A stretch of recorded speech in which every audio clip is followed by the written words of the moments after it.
Free 5G हो या करोड़ों खर्च करने के बाद फ्री में ही IPL दिखाना, जियो ने अपने आइडियाज और एम्बिशंस से पूरी दुनिया को हैरान किया है। और दोस्तों 2021 में जब जियो गूगल के साथ मिलकर दुनिया का सबसे सस्ता 4G स्मार्टफोन जियो फोन नेक्स्ट को मार्केट में लाने की तैयारी कर रहा था, तब पूरा देश काफी एक्साइटेड था, क्योंकि सभी को उम्मीदें थी कि दो बड़े जायंट्स मिलकर कुछ रिवोल्यूशनरी करने वाले हैं। लेकिन जब यह स्मार्टफोन लॉन्च हुआ तो अंबानी का 2G मुक्त इंडिया का सपना धरा का धरा रह गया और यह फोन पूरी तरह से फ्लॉप हो गई। लेकिन आखिर क्यों जियो फोन नेक्स्ट को मार्केट ने रिजेक्ट कर दिया, आज के इस वीडियो में हम यही जानने वाले हैं।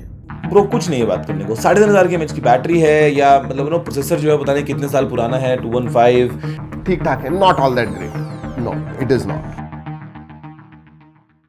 तो दोस्तों 2021 में मुकेश अंबानी ने अनाउंस किया कि उनका विजन इंडिया को 2G मुक्त बनाना है, जिसके लिए वो गूगल के साथ मिलकर दुनिया का सबसे सस्ता 4G स्मार्टफोन बनाने जा रहे हैं और इसका नाम रखा गया है जियो फोन नेक्स्ट। कंपनी का एम था कि वे इंडिया के कम से कम 300 करोड़ यूजर्स को फास्टर नेटवर्क एक्सेस प्रोवाइड करेंगे, जो कि कम बजट की वजह से अभी भी 2G पर रिलाई करते हैं। अब रिलायंस की रेप्यूटेशन और इसके पुराने जियो फोन को मिली सक्सेस को देखते हुए 3 साल पहले गूगल ने करीब $4.5 बिलियन कंपनी में इन्वेस्ट किए और जुट गए दुनिया का सबसे सस्ता 4G स्मार्टफोन बनाने में। अब जाहिर सी बात है कि जब रिलायंस और गूगल जैसे बड़े दिग्गज किसी प्रोजेक्ट पर काम करेंगे तो फिर उसकी चर्चा तो होगी ही। लोग इस चीज का इंतजार करने लगे कि आखिर ये दोनों जायंट्स मिलकर एक स्मार्टफोन को कितना सस्ता बना सकते हैं। जियो भी अपने इस स्मार्टफोन को जल्द से जल्द मार्केट में उतारना चाहती थी। अब इस स्मार्टफोन के बनने के प्रोसीजर को देखें तो जियो इस फोन के लिए हार्डवेयर बना रहा था, तो वहीं गूगल ऑपरेटिंग सिस्टम। 40 से भी ज्यादा हाईली एजुकेटेड इंजीनियर्स और प्रोडक्ट मैनेजर्स की टीम इस बात के ऊपर रिसर्च कर रही थी कि कैसे कम से कम दाम के अंदर लोगों के लिए ऑपरेटिंग सिस्टम डेवलप किया जा सके।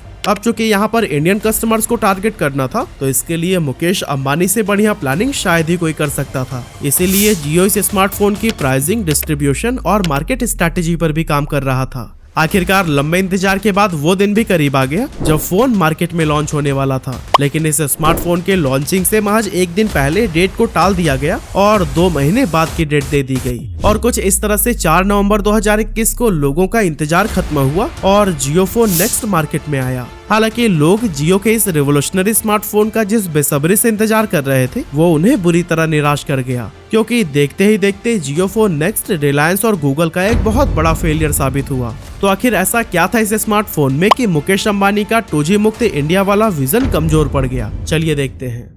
अब काफी टाइम से ये न्यूज सुर्खियां बटोर रही थी कि जियो दुनिया का सबसे सस्ता स्मार्टफोन लॉन्च करने जा रहा है। ऐसे में अंदाजा लगाया जा रहा था कि इसका प्राइस 3 से 4 हजार रुपए के बीच होगा। लेकिन जब जियो फोन नेक्स्ट लॉन्च किया गया तो उसकी कीमत थी 6500 रुपए। साथ ही फोन की स्पेसिफिकेशंस भी एवरेज ही थी, जो कि इस प्राइस के साथ कस्टमर्स को बिल्कुल नहीं लुभा सकी। जैसे कि जियो फोन नेक्स्ट में 2GB रैम और 32GB इनबिल्ट स्टोरेज दिया गया था, 13 मेगापिक्सल रियर और 8 मेगापिक्सल फ्रंट कैमरा, 3500 mAh की बैटरी, डुअल सिम और क्वालकॉम स्नैपड्रैगन QM215 प्रोसेसर मौजूद था। ये स्पेक्स पेपर पर आपको भले ही अट्रैक्टिव दिख रही हो, लेकिन अगर आप इस फोन को रियल वर्ल्ड में यूज करेंगे तो पता चलेगा कि इसमें कितने सारे लैगिंग इश्यूज हैं। किसी भी ऐप या वेबसाइट को ओपन करने के लिए आपको काफी एक्स्ट्रा टाइम देना पड़ेगा। यही रीजन है कि जियो ने अपने पहले साल में टारगेट 2 करोड़ से भी ज्यादा स्मार्टफोन्स को बेचने का रखा था, लेकिन साल खत्म होने तक 20 लाख फोन्स भी नहीं बिक सके। वहीं जब जियो ने अपना काई OS पावर्ड फीचर फोन यानी जियो फोन को 2017 में लॉन्च किया था, तो फिर उसी साल के एंड तक उसके 100 करोड़ से भी ज्यादा कस्टमर्स बन गए थे। लेकिन इस तरह की पॉपुलैरिटी पाने में जियो फोन नेक्स्ट चूक गया। हालांकि लॉन्च होने से पहले ये अंदाजा लगाया जा रहा था कि ये Nokia C3, Realme C20, Redmi 9A और Intel A23 Pro जैसे बजट फोन्स की मार्केट को साफ कर देगा, लेकिन फिलहाल जियो का ये फोन खुद ही बाजार से गुमनाम होता हुआ नजर आ रहा है। तो दोस्तों आखिर कहाँ चूक हो गई जिसके चलते 2 बड़ी टेक कंपनीज को इतने बड़े फेलियर का सामना करना पड़ा? आइए इसके पीछे के रीजंस को समझते हैं। Unable to find desired chipset. दोस्तों जियो ने अपने इस फोन के चिपसेट के लिए क्वालकॉम के साथ डील की हुई थी। जियो चाहता था कि क्वालकॉम उसके लिए एक अफोर्डेबल चिपसेट बनाए ताकि वो अपने जियो फोन नेक्स्ट में उसका इस्तेमाल करके दुनिया का सबसे सस्ता स्मार्टफोन प्रोड्यूस कर सके। लेकिन जियो अपने इस प्लान में फेल हो गया, क्योंकि 2020 के दौरान पूरी दुनिया में सेमीकंडक्टर्स की बहुत ज्यादा शॉर्टेज हो गई थी, जिसकी वजह से चिप्स के प्राइसेस भी काफी ज्यादा बढ़ गए थे। अब अंबानी को एक्सपेक्टेड बजट में चिपसेट नहीं मिल पाए, जिससे जियो फोन नेक्स्ट का प्रोडक्शन कॉस्ट बढ़ गया और मजबूरन मजबूरन फोन को अनुमान से ज्यादा प्राइस पर मार्केट में उतारा गया। लेकिन दोस्तों यहाँ पर लैगिंग इश्यूज और महंगे प्राइस कस्टमर्स को निराश कर गए।